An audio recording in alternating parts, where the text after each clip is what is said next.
The volunteers. Riots occur in Brazil after government forces use airstrikes against invader forces in pop centers. Generals cleared of wrongdoing, but UN investigation still underway. U.S. President visits first contact memorial dedicated to lives lost when invaders first discovered. Names on the memorial include people killed during attack, people still missing, and people killed during riots as government responded. 1530, April 4, 2015, B3F East Corridor. Matt Harris and Lana Jenkins made their way down the corridor wordlessly, and Matt couldn't help but feel a small amount of foreboding at the two guards at their destination. Both guards wore combat vests and caps rather than the heavy combat armor and full-face helmets that the strike teams wore in the field. Neither guard had a weapon larger than a sidearm, but Matt could see the distinctive shapes of arc throwers on their belts. Guards stationed at the entrance are protected and armed but not full kit, and the arc throwers are a non-lethal option. Matt assessed quickly as the distance closed between the two volunteers and the guards. Bradford did say intelligence gathering would be involved. Captured civvy? Captured collaborator? Why would we be needed to volunteer for that? There are interrogation experts more capable than us for that kind of work. Corporal, Matt addressed the guard by the ID scanner with a nod. A swipe of his security badge confirmed his clearance, and the guard gave him a wary eye to confirm that the badge he possessed actually belonged to him. After getting a nod from the corporal, Matt headed inside while the process was repeated for Lana. Corporal Harris and Private Jenkins reporting, he started, but his introduction drifted off when he found the lab without anyone inside it. Lana stepped into the lab behind him and the door whisked shut, leaving the two soldiers alone. Didn't Bradford say someone would be meeting us here to give us the details? Yep, he did, Lana agreed as she walked a bit further into the lab. With their guide apparently missing and without any immediate direction, Matt's curiosity got the better of him and he started to walk around the lab. A line of desks could be found along the wall from the entrance to the corner, all of which were clean and locked. The computers were all locked as well. Excellent precautions. No one wants to be responsible for a security breach because they left a folder on their desk labeled Top Secret in bold red letters. Matt's eyes scanned the set of items lined up along the perpendicular wall past the desks and saw more of the standard lab materials, recording equipment, a 60-inch monitor hanging from the wall and a desk with a half-dozen reams of paper alongside an impressive display of pens and pencils. The most curious item was a glass door refrigerator filled with fruits, vegetables, and assorted greens. Captive must be a health nut. Or the scientists are. Or both. Matt thought idly as his scan reached the other side of the room. Another unremarkable and mostly unadorned wall crossed the room, and terminated in a set of doors. One door had a red light above the control panel, while the second had a green light. Lana had ceased her drifting and was looking between the two. So green means go, right? Lana asked as she gave Matt a leading look. Matt knew that look from long and painful experience, and all he could do was sigh and head over to the door. Best get it over with, or we'll not get anywhere, the soldier thought with a sigh as he prodded the door controls. The door opened and Matt quickly recognized the doctors from the containment breach earlier and the alien from the hallway and the parking lot the day before. Time slowed to a crawl as his mind sped up in reaction to the danger. No rifle, no pistol, no arc thrower, no armor, no grenades. Alien capable of projecting lethal force at range, likelihood of survival is minimal if attacked. Matt's mind quickly evaluated the less than ideal situation he had stumbled into. The possibility of neutralizing the alien with his bare hands briefly entered his mind but was pushed out by the still fresh memories of a pulverized chrysalid twitching on the pavement. Retreat seemed increasingly a suitable action. And without a word or action taken on either side, the door slid closed. Just before Matt could exit the lab and alert the guards, he heard a sound he had come to dread, Lana laughing. Oh, I didn't see this coming. Lana grinned, all teeth. Intelligence gathering. Out of our comfort zone. Oh, this is just brilliant. Zip it, Jenkins. Matt crisply ordered and headed towards the exit, only to be stopped in his tracks by a rather harried-looking Shen coming through the door. He had obviously been running as his face was flushed and his breath was labored, and a sheaf of papers was under one arm. Ray. Are you here to introduce us to your furry friend? Lana asked quickly before anyone else could respond, eliciting a stunned look from Shen and an aggravated look from Matt. The distraction was only momentary as Matt assessed the new development. An evaluating eye swept over the engineer, and the soldier's gaze narrowed. Shen, what are you doing here? Matt asked, though he was getting a sneaking suspicion as to the answer. Shen's expression went from confusion to abashed embarrassment. Well, I was originally supposed to meet you here for your briefing, but I forgot some homework, Shen explained as he lifted the papers from under his arm before turning to Lana. And I suppose you're right, I am here for introductions. But before I get to that I have to ask. Where did you hear that name? Before Lana could reply, the door leading to the alien's room whisked open and the two scientists joined the growing group in the lab. The male scientist opened his mouth to speak but was promptly cut off by Matt. What the hell are you two thinking?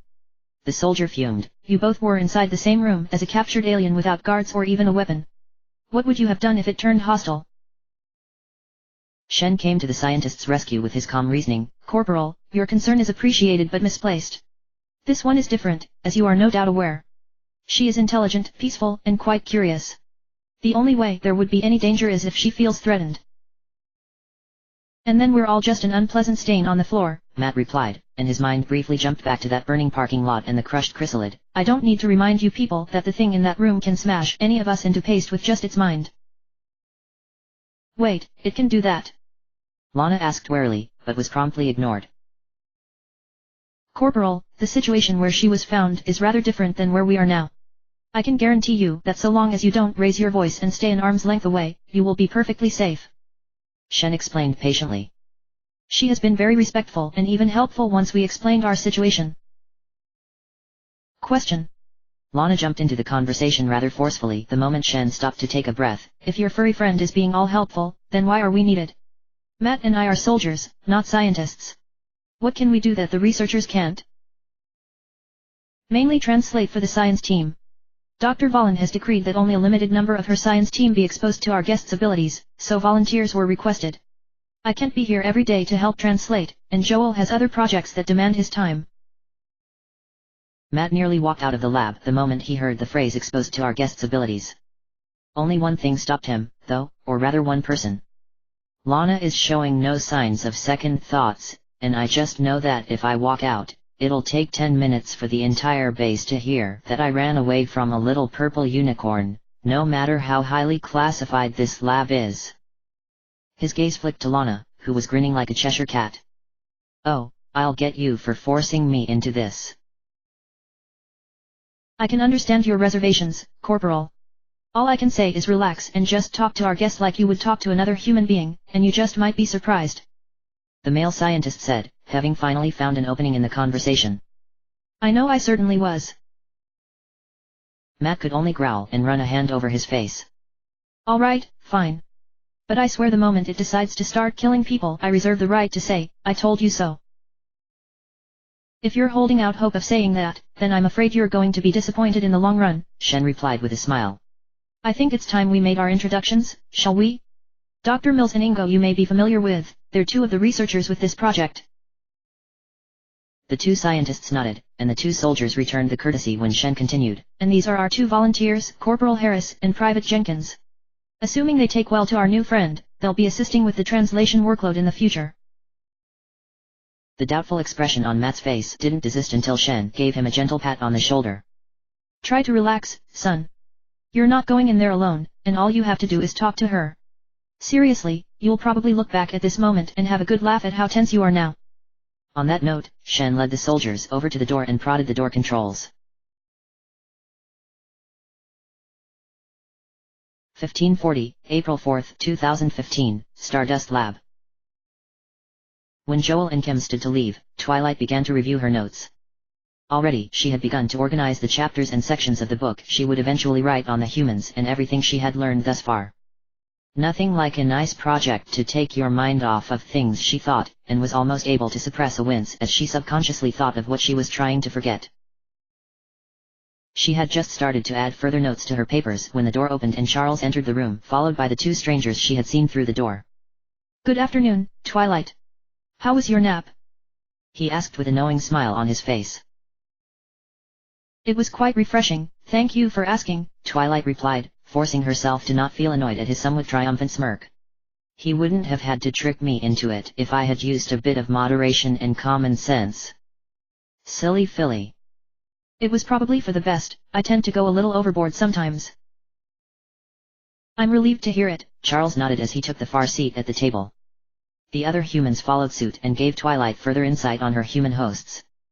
Unlike Charles, the scientists, or those scary guards she had seen, these two humans wore light shirts with sleeves that barely went halfway from their shoulders to their elbows.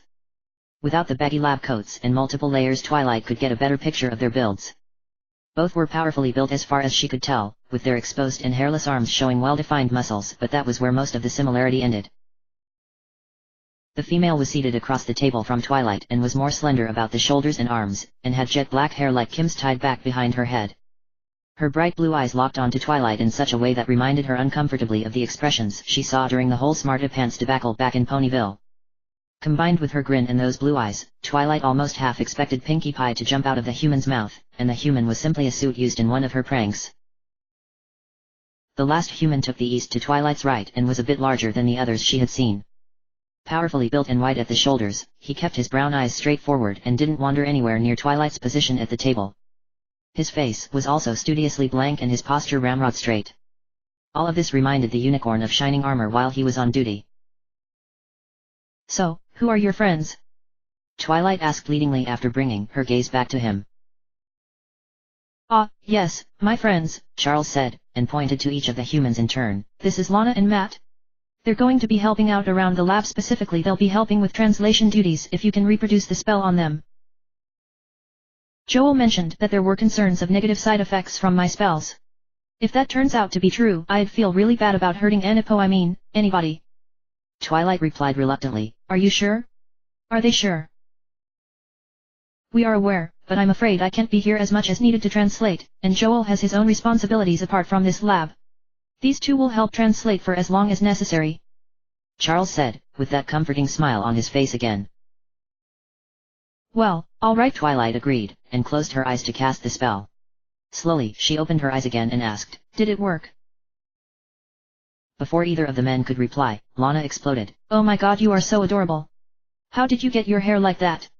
I tried to dye my hair like that when I was 13, but it turned into a mess. Oh, your tail matches, too? Seriously, how do you do that without fingers? And ho. Lana, Charles interrupted slowly, one question at a time. Oh, ooh. I didn't think you would be the killjoy here, Ray. Twilight made a note of the unfamiliar name as well as Charles's reaction to it. His smile became just a bit thinner and more forced. Rather than let the tension build any further, Twilight intervened. It's no problem, Charles. I actually have a friend who tends to talk fast. And to answer your question, these are my natural colors. It's been this way as far back as I can remember. Oh, you are kidding me, right? Lana asked. That is so unfair. I would have given anything to have had hair like that growing up. Her envious statement drifted off as she looked to Matt. Charles was also looking to the other man at the table with a leading expression. The increasingly uncomfortable silence began to build before Matt finally spared a glance toward Twilight and asked his question. Why are you on our planet? The question was a good one, but it was the tone that gave Twilight pause. Why is he so hostile? Twilight thought, and had to resist sinking away from that glare. You know the answer, silly filly. Charles did say that his people lash out at what they're afraid of. The unicorn struggled to find an answer she was comfortable with giving when Lana came to the rescue. If we're going to sit around and talk, why not make things interesting? Lana asked as she produced a small box from within the many pockets on leggings. The design on the box was blue with white lettering, with a red symbol in the center that looked like an upside-down heart with a triangle attached to it. As fascinating as the box was, what was inside was even more so.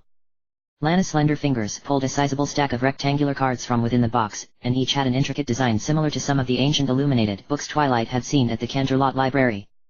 Lana flipped over a few of the cards to show peculiar symbols and patterns, and Twilight made the connection. Oh, those are playing cards of some kind, right? Twilight asked, and was rewarded with a large grin and a nod from Lana. I'm afraid I don't know any rules for human games, though. Don't worry. The rules for this game are simple. My mom called this game a conversation game. It is simple enough to let people talk.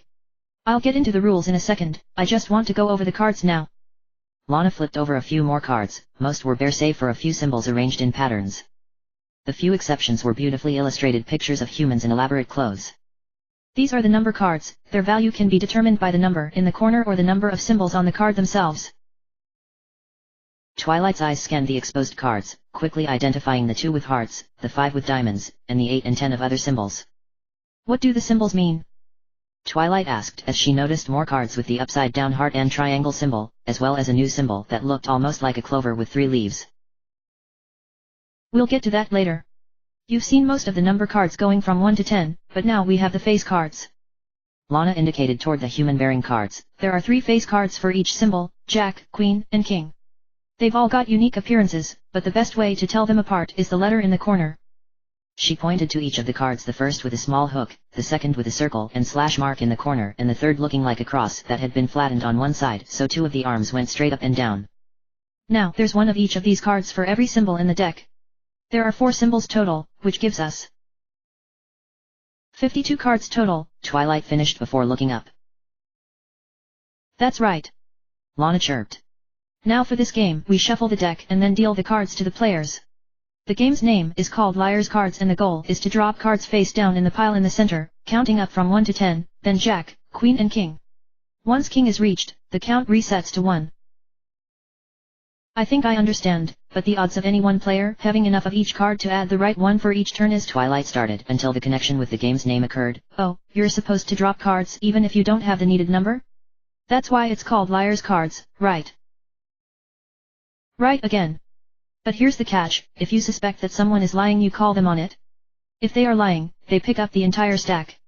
If they're not lying, then you have to pick up the entire stack. Lana further explained. What makes this a conversation game is that the person who turns out right in one of these accusations gets to pick the topic to discuss until another accusation is made. So, Twilight, would you like to play a game? 17 o'clock, April 4, 2015, Stardust Lab. Matt, Lana, and Charles learned something new over the course of their game of Liar's Cards. Twilight was a terrible liar. The first few rounds were typical of a game of Liar's Cards, with everyone dropping 1 or 2 cards before Twilight's turn came around, and it was painfully apparent that what she had dropped was not the card that was needed. Lana called her out on it, and Twilight's stack of cards doubled. There was a brief flurry of cards as Twilight used her telekinesis to rearrange all the cards in the correct order before the game could continue. It was at this point that the humans learned something else. Twilight had impeccable memory. Liar. Twilight chirped with an apologetic smile before Matt could even reach for a junk card to throw on the stack. What was it like growing up here? Do you have families you keep in touch with? 1-2, Lana said, dropping a card on the recently cleared table. And I certainly do. 6 brothers and my mom are all back home living the normal life. I talk to them and visit whenever I can, which unfortunately isn't very often these days. 2 3s, Shen added to the pile before continuing on the conversation. I'm afraid I'm an only child, and my wife passed about 10 years ago. My kids, well, I don't get to speak with them as much as I'd like to anymore. Before the suddenly depressing topic could drag down the conversation, Twilight plucked 2 cards from her collection and placed them on top of the stack. 2 4s. My mom and dad still live in the capital, and my older brother is out with his wife helping the Crystal Empire get back on its hooves. He and I write from time to time, but I always prefer to talk face to face. Silence fell as it came around to Matt's turn. 3 5s, he stated flatly before placing the trio of cards on the stack. Standard family here, mom and dad, younger sister, and grandparents passed a while back. 2 6s, and it wasn't too bad growing up. Things were a bit tight for us money-wise back home, so I joined the Navy as soon as I graduated, and I've been sending money back home ever since. With what I can send back, things are a bit easier for mom and the boys, especially since the bosses here pay top dollar for my skills. You had me at combat pay, she said, Matt absently remembered from the briefing. I wonder what happened. You mentioned your mom, but what about your dad? Doesn't he help? Twilight asked, approaching the subject Matt had been considering with all the subtlety of a heat missile. Lana's smile became just a bit strained before replying, he's no longer with us. 1-7, Shen interrupted before anyone else could elaborate on that. And I grew up in the 60s and 70s. It was a scary time back then. There was the constant threat of the world being destroyed by the people on the other side of the ocean. Of course, there were some amazing times also, like seeing the astronauts land on the moon. I'll never forget that. I imagine you'll never forget when you first heard about indoor plumbing and electricity, right? Lana said, her smile back to what it once was. Hey now, no jokes will be tolerated about my old age from you meddling kids. Shen chuckled as he further played into Lana's joke. A moment of silence reigned as all eyes went to Twilight, who had yet to place any cards on the table. She needs to conquer that hesitation if she's ever going to win the game. At least she's not muttering to herself like she did in the beginning. Matt surmised before speaking up, might want to pick up the stack already if you don't have the cards, Twilight. And I think we have a right to know at this point. Why are you here on our planet? Matt could see the warning glance from both Shen and Lana, but neither tried to change the subject. Twilight herself seemed surprised by the question as though she had completely forgotten about it, before scooping up the cards in the center of the table. There was a long moment of silence as she organized her newly acquired cards before she spoke. I didn't come here by choice. Well, that's not right. I did make a choice, but I didn't ever expect that this would be the result. Twilight said as soon as her cards were all in order. My friends and I were given a mission to reform one of the biggest threats to Equestria or send him back to his stone prison if he refused. His name is Discord, and he's the embodiment of pure chaos. When we freed him from his prison and gave him the option to reform or return to stone, he offered to make a deal. I suspect that the deal was simply a trick because once I agreed, I found myself here. Without my help, there's no way to return Discord to stone, so he's probably doing terrible things to my home right now. When you say return to stone, what do you mean, exactly? Of all the questions that came to Matt after that explanation, the one he asked made him the most curious. He also took the opportunity to drop a pair of cards on the table that most certainly were not eights. We turn him to stone. Petrification is the only way to hold Discord in place, more mundane prisons simply can't hold him. Twilight explained, which elicited a trio of blank looks in response. Making a deal and not getting what you were expecting? That kinda sounds a bit like the devil to me. If you believe in that sort of thing, I mean. Lana said cautiously as she dropped a card of her own on the table. What's a devil? Twilight asked as she looked over her cards to Lana, who suddenly cringed under their scrutiny. The most popular depiction of the devil comes from the Christian religion, though many religions have had similar concepts over the many years humanity has been around, Shen explained, drawing attention to him as he continued. Among other things, the devil is said to rule over hell, a place where evil people's souls go when they die so they may be punished for their wickedness. The devil also has a reputation for coming to Earth personally or through his agents to make deals with mortals. The devil claims to grant any wish, and the price for that wish is the person's soul. Of course, the majority of wishes turn out to be tricks that turn out bad in the long run. Have you met him? Twilight asked sincerely, which again earned a blank look from the humans around the table. Met who? The devil. Shen blurted out before he could contain his disbelief. No I haven't. I don't think I have, at least. Though I suppose that brings up another subject I had been meaning to ask about. Human religions are all about our beliefs which have no physical proof beyond the belief itself, and as science matured over the years many of the things we attributed to God turned out to have perfectly logical explanations. When a philosopher posited the theory that our planet orbited the sun rather than the other way around, he was treated harshly because people at the time thought he was attacking God and their beliefs. Of course, now we know he was right. Bulletin. Wait, your planet orbits your sun? Why? How? Who controls that? Twilight interrupted, and it was her turn to have a look of disbelief. Well, again there are religions that believe there's an intelligence controlling everything, but science over the years has studied the movement of the planets in this system to figure out how everything works. I studied it at one time, but I'm afraid that I'd need to bring up some materials on the subject since I'm not confident I'd remember everything accurately. Shen scratched his chin and threw a card on the table. Also, it's your turn. Bulletin. That's Twilight sputtered, and her eyes unfocused slightly before snapping back onto Shen with an increasing amount of alarm. That would be nearly impossible. Without a guiding influence to hold the sun at the right distance for life to flourish, or the resources to allow life to develop, or someone to ward off disasters from the sky like meteors or other planets, the odds of all that coming together without help is so insignificant I can't even calculate it. Oh Celestia, what if something happens now? Twilight started to ramble as though the realization that there was no divine protection would herald disaster until Shen intervened. Twilight. He interrupted forcefully, which brought the unicorn back to her senses. Twilight, I can certainly understand how that revelation might be a bit of a shock to you. I'll see about getting some written material explaining the math on how planets orbit. What I can tell you now is that the planet has been around for billions of years, and nothing bad has happened yet. Except for the dinosaurs, Lana quibbled, which earned her a dark look from Shen. And the invaders, Matt thought darkly, but was tactful enough not to run his mouth. We've also got telescopes and satellites that tell us if anything is coming that might potentially be a threat. I do agree that the odds of our little world developing on its own are quite astronomical, but we beat the odds to get here and we're doing everything we can to improve our odds. Shen explained further, and paused to let Twilight collect her thoughts. I suppose that makes sense, Twilight said after a long moment before looking back to Shen. You mentioned you had books on the subject? I think I really need to see them at some point. I can get a better grip on all this if I can read about it. I'm certain something can be arranged. Now I'm afraid it's your turn. I think we're at Jack's now. Twilight plucked a pair of cards from her collection and placed them on the table before Shen continued his previous thought. Well, I guess we got sidetracked a bit.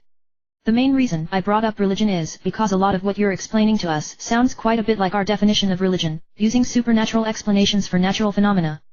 But you've also said that you interact with these all-powerful figures on a daily basis, which flies in the face of most religions we have here on Earth.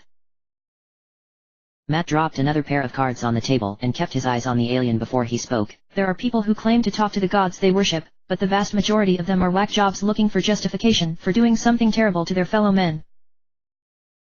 I think I see what you mean, Twilight said hesitantly. If your system isn't under direct control by some pony you can speak to, then I suppose my descriptions of Celestia and Luna might seem a bit unbelievable.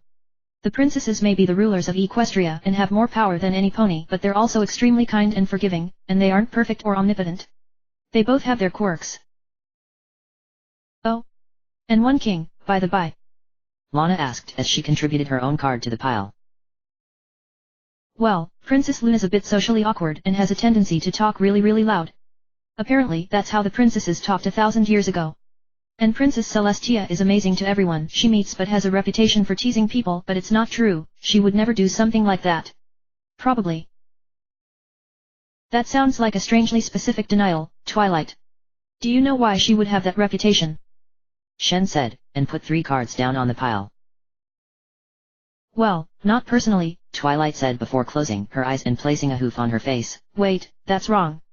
Part of my responsibilities as Princess Celestia's student was writing her weekly letters on the progress I had made, and one week I had forgotten about the letter and had nothing to write. I spent the entire day getting more and more stressed because I couldn't find anything to write. Every time I looked up at the sun to see how much time I had, it would tick like the hand of a clock and I'd get even more stressed. Now that I think about it, she probably deserves that reputation. This Princess Celestia controls the sun? And she'd screw around with the orbit to mess with someone's head? Matt asked, not even bothering to mask his disbelief. That's downright diabolical. I disagree, that's downright hilarious. Lana grinned, nearly took in her ears before continuing. Come on, think about it, folks. You find yourself with godlike power, what would you do with it? After everything else, I mean. Smite thine enemies, help your friends, what else is there to do after that besides toy with the little people and their little lives? She doesn't toy with our lives, she was trying to teach me a lesson, Twilight snapped as she dropped another card on the table. I had a tendency to take little things too seriously, and I'll admit that I went a little overboard trying to find something to write about. I think that was her way of trying to let me know she was watching. And she let you know she was watching by giving you a very visible reminder that your deadline was approaching? Diabolical. Matt said as he reached for another card while keeping an eye on the increasingly flustered unicorn. She isn't diabolical. Twilight protested while fixing Matt with a withering glare. The effect wasn't nearly as intimidating as she clearly hoped it would be. And you have no twos. Pick up the cards. She also needs to learn that her memory can't account for everything, Matt thought as he grinned and flipped over the card in his hand to show her the 2 of spades. Afraid you're wrong there, Twilight. How do you have a 2? That's not possible. Twilight complained as she gathered up the amassed cards on the table, including 2 that Matt produced. I've been keeping track of what everyone has and you should not have any 2s. I think the answer will make itself apparent when you sort out your new cards, Twilight, Shen said with a small grin on his face. That grin soon spread to Lana and Matt as Twilight's mouth dropped open at the cards she now possessed. None of these cards are right. Have you all been throwing random numbers on the pile while we were talking? Twilight asked as her purple eyes swept across the other players. Shen and Matt glanced away, but Lana grinned all the wider. Nope, I didn't put random stuff on the table, every choice was deliberate. The female soldier's smile turned devious. I had managed to work out a pattern for your calling the cards, so I just made it a point to cater to that expectation until I could unload enough of my junk cards to bring victory into sight. At this point I have one of each card and I suspect the others are the same, so victory is assured. Twilight opened and closed her mouth several times to try and rebut that assertion, but found nothing. Oh, I'll get you next game. Next game. The unicorn declared triumphantly, and all the cards around the table were lifted by Twilight's telekinesis, including the cards still being held by the players. The cards flew about in a blizzard before forming into a neat stack and dropping in front of Lana. Deal the cards. I'm afraid that we'll have to wait, at least for now, Twilight. Shen said after checking his wristwatch. I've got to head down to engineering to make sure that the kids aren't about to blow the base up, and I think the doctors wanted to have a word with you two before too long. At Shen's prompting, Lana and Matt checked their own watches and nodded. Sorry, Twilight, but Ray's right. Next time you'll have your revenge. Lana promised with a smile and a wave. Matt afforded the unicorn a half smile before following Lana to the door. Don't run off, kids. I'll need to speak with you in just a bit. Shen said before turning back to Twilight and offering her a stack of papers. I've got something for you to work on when you have free time. It is not homework, and there is no due date. Just work on it when you have a free moment. Thanks, Charles. I learned my lesson last time, no going overboard. What is it? Twilight lifted the papers from Shen's grasp while giving them a once-over. Oh, it's math? I love math. I'm assuming the first page is a number translation guide. Oh, base 10 will make this interesting.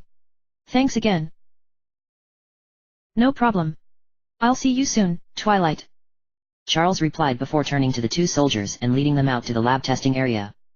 The door whisked open and Dr. Mills nodded to each of them as they exited the lab before he headed in with a tablet computer and a stylus. Any conversation they might have had was cut off when the door whisked shut behind them. Well, that went about as well as I had hoped it could. So, kids, there's some homework for the two of you. I'm afraid you're going to need to write a brief summary of your impressions with Twilight, as well as anything odd you experienced during your time in there. The due date for that is tomorrow morning. Shen gave each a smile and a pat on the shoulder. Don't forget your medical screenings as soon as you leave. Does the nearly irresistible impulse to hug the alien count? Lana asked, and if Matt greatly regretted his lack of a camera at that moment. Damn it, if I had a picture of her looking like a 6-year-old girl at her birthday, I could blackmail her into behaving properly, the male soldier lamented before he realized Shen was looking to him for a response. No irresistible impulses here, though I have to admit you were right. After talking with her for an hour, it's hard to imagine being afraid of her. Good, I'm glad to hear it. Now I'll be expecting both of you here tomorrow morning to help with Valen's testing. I suspect Twilight will need as many friendly faces as she can get around her. Shen nodded to Matt and Lana. Sensing the dismissal, the two soldiers turned to leave, but Shen's hand fell on Lana's shoulder to hold her in place. Not so fast, young lady. You and I are going to have a discussion about where you heard that name. Suddenly free from his tormentor, Matt smiled and waved as he turned to leave. Lana shot him a parting glance that he recognized as "I'm going to get you for this." Matt felt it was worth the risk as the door closed behind him. 7 o'clock, April 5, 2015, Stardust Lab.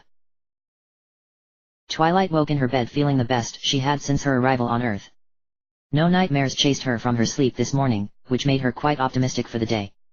Twilight stretched and yawned widely before nearly tripping and falling out of bed when her front hooves got caught in the sheets. She quickly righted herself and gave the offending sheets a glare. No. Not going to let that get to me. Today is going to be a good day. Twilight resolved right then, and made herself smile as she made her bed and ran a hoof over the comforter to smooth it out. Today I'll meet Valen, who wants to run tests on my magic. That won't be for a little bit, at least. Twilight turned to face the room and the smile became sincere as she surveyed the changes that had been made since the previous day. After the card game, Joel had come in with a few more things for her. Specifically, something he called a tablet computer with a program for teaching his language, and a small roll of adhesive tape. With the tape, Twilight had adorned a significant portion of the walls with the pictures she had drawn of her friends and the princesses, as well as the other ponies she knew. Like the day before, a bowl of fresh fruits sat on her desk beside the tablet and the stack of math papers that Shen had delivered but were set aside in favor of the tablet computer Joel had provided.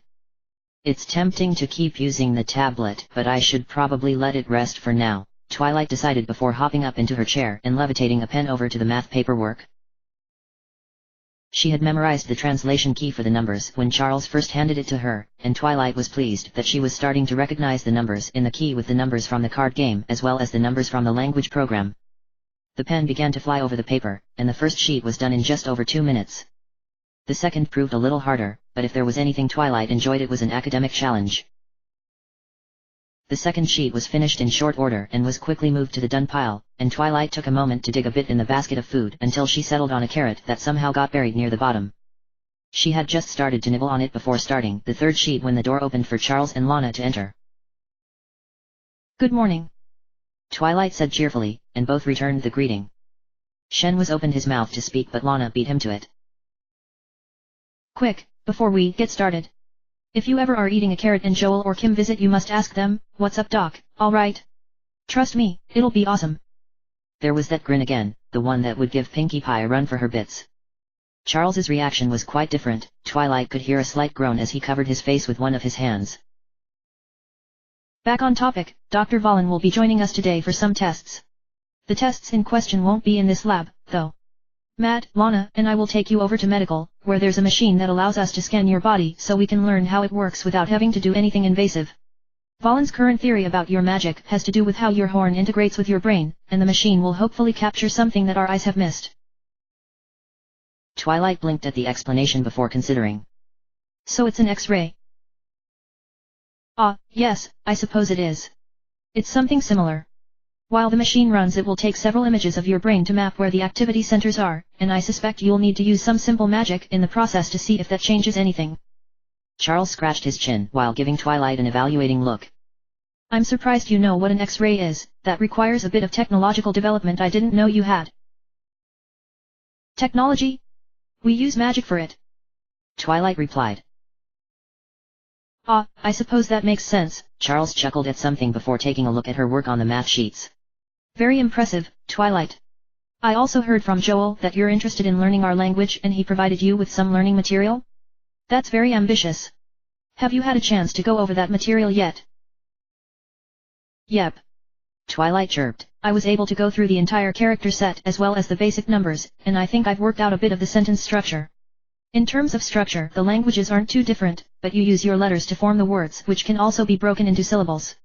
My written language uses specific symbols for the syllables themselves, so that's a bit of a hurdle to get used to. I'm glad to hear you aren't easily discouraged, Charles said with an approving smile. Most people I know only learn one language through their whole lives, you know. And most of them don't speak good, either, Lana added with a grin. There's something wrong with what you just said but I can't put my hoof on it, Twilight said as she arched an eyebrow. Regardless, after talking with Joel and Kim yesterday I realized it was a little insensitive of me to force my translation magic on humans when they might not be comfortable with it, so I'm hoping I can do away with it entirely to make everybody more comfortable. Twilight turned to the desk and levitated a use-worn paperback book to the center of the desk, which elicited a small look of shock from Charles. I also want to read the book you lent to me in its own language, since literary translation spells tend to make mistakes. I'm reasonably certain that the title of this book is not Furry Pot Maker and the Unicorn Rock, so I'll just have to content myself with my imagination until I can read it in the printed language. The moment Twilight mentioned the translated name, Lana slapped a hand over her mouth and closed her eyes. Her shoulders began to convulse and she nearly doubled over. Foo Furry P.O. was all she could manage before having to leave the room. The soldier's released laughter abruptly terminated as the door shut behind her. Again, Charles chuckled before looking to Twilight again. The correct translation is Harry Potter and the Sorcerer's Stone. I think Lana found your translation to be rather humorous, though come to think of it, she's young enough to have read the books when they were new and she was young. I imagine you'll have to let us know what you think of them once you are able to finally read them. I'd love to be able to talk about the books once I can read them. Wait, books? Plural? How many are there? Well, in this series there are 7. Sorcerer's Stone was just book 1. I believe I have the rest of the series lying around if you would like to borrow them. Charles again gave his comforting smile, and Twilight thanked Luna's lucky stars that the first human she spoke to was him. I would really enjoy that. I bet I could translate them into my language so that when I get home my people could enjoy them, too. Twilight returned Charles's smile before setting her eyes on the book. There's always more room in my library for good books, and if you say this is a good one then I have no doubt that it's great. Charles's smile faltered somewhat as he asked, Twilight, don't you think you might overwork yourself? The work with the doctors will be a bit demanding, not to mention the math work you've been given as well as trying to learn a new language. Perhaps you should take things one at a time instead of trying to do everything at once. Oh, don't worry Charles, I'm an excellent multitasker. Plus a busy mind doesn't wander into dark places. The unicorn replied, though her tone fell a bit as she finished her thought. I suppose I can agree with that. I know from experience how tempting it is to throw oneself into work to try and avoid the problems you would rather not think about. Charles added after a long moment, on that note, I imagine Valen is in the lab now and waiting for us. Perhaps we shouldn't keep her waiting, yes. Twilight nodded and hopped out of her chair to follow Charles, and he headed towards the door. Despite the somewhat depressing turn the conversation had taken, Twilight couldn't help but feel optimistic. They want to know about magic. Who better than I to teach them about it? I suppose I should start small, since they don't know anything about it. Twilight decided quickly and started designing a structured seminar on magic specifically for the magically ignorant in mind. The door opened to reveal the lab testing area as well as the majority of friends she had made already. Matt and Lana were off to the side talking quietly, while Joel and Kim were off to the other side talking with someone new. The new human was female and a bit shorter than the other humans Twilight had met thus far and was dressed in the same lab coat and suit outfit that the scientists wore. It looked as though the brown hair on top of her head might be quite long if it were ever allowed to escape the tight binding holding most of it behind her head. What was most striking about this new arrival was her expression though, a narrow-eyed and pitiless glare that spoke of clinical detachment at best or hatred at worst. What surprised Twilight more was that it was a glare she recognized. Please let me out! Twilight yelled as she pounded on the glass frantically. She met the eyes of one of the bipeds, who turned and walked away. Please let me out! Please! The unicorn screamed, not daring to look behind her. Another of the bipeds turned away, while the third maintained that icy stare. Twilight? What's wrong? Charles asked, but his voice sounded distant. And nothing. Nothing is wrong. Twilight lied as she tried to quell the horror rising within her as she realized that this Valen she would be working with was the one who had nearly killed her while her new friends had done nothing to stop Valen. Perhaps today isn't going to be such a good day after all. Author's notes. Supplemental information. Civilian guests. The possibility of civilians being hosted or detained by the XCOM project is not unexpected. Civilian assets with valuable information are housed on site for their safety until such time as it is safe for their return to their countries of origin. High-value assets or unwilling assets are kept under guard until it is determined that no further information can be gathered from them or they are no longer a threat to the XCOM project. Base security, primarily implemented to ensure proper security clearances, are enforced in addition to acting as a quick reaction force in the event of attack or containment failure. They are lightly armed and armored. End of chapter. Chapter end.